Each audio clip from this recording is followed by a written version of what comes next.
want to bring back a business from Baton Rouge. Carey Guglielmo is the CEO of AST E-Commerce down in Louisiana. He changed his business model during this crisis and has been able to stay afloat by doing so. Carey, welcome back to the show.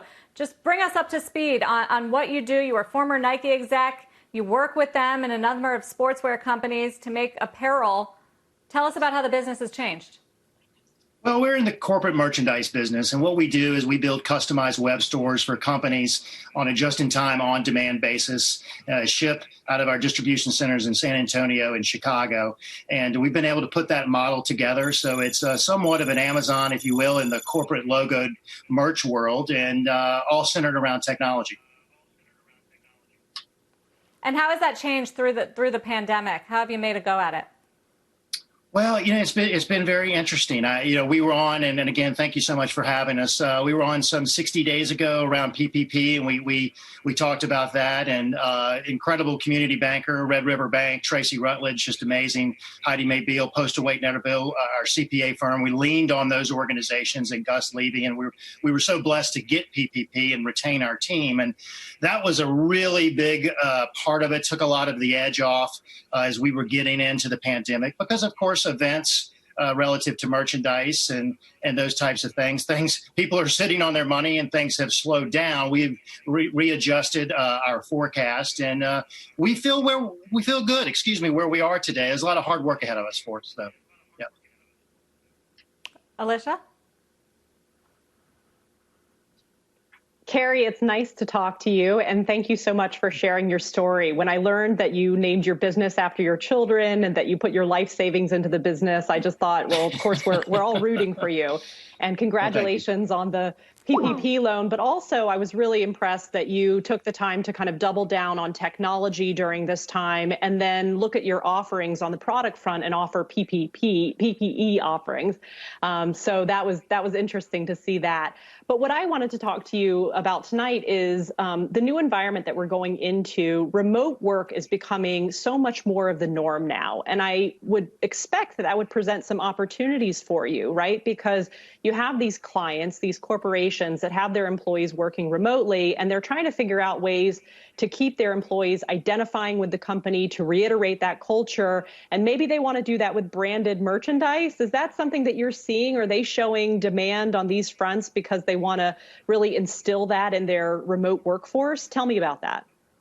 Very much so. We have somewhat shifted working virtually. We actually work virtually, a huge piece of our model at AST E-Commerce, and maintaining that culture. I mean, culture is such a popular thing these days for all the right reasons. And companies, even though with the current circumstances, people are not going to stop promoting their brand. And people maybe are taking a step back and pressing the pause button a little bit, but it's all about your people, right? And we discussed that during the PPP segment, and maintaining your culture, continuing to promote your brand, just in a different environment, a virtual environment. And merch is a great way to do that if you can do it in an efficient, cost control manner. And we feel humbly that that's what we bring to the table at AST E-Commerce. And on the merch front, are you seeing that there's demand in different areas now? So if more people are working from home, they're not getting dressed up as much. Are companies asking to brand yoga mats or leisure wear? Can you do that for them too? We sure can. I mean,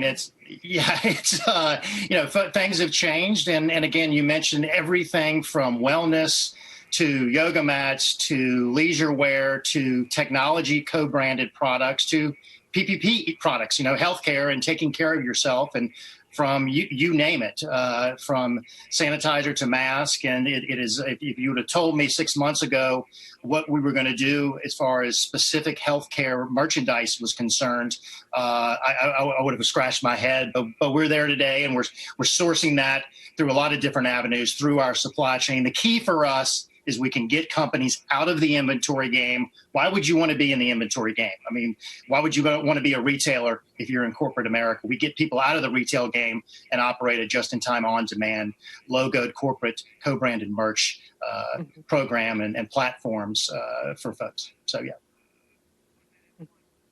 And I saw that you also really doubled down on the technology side. And I'm wondering, in doing that as a result of the pandemic, are you actually better positioned coming out of it because that technology focus allows you to scale more? So are you thinking now more broadly about the geographic areas where you could expand that maybe didn't seem like it was as big of a possibility when you were, working the phones and visiting people door to door?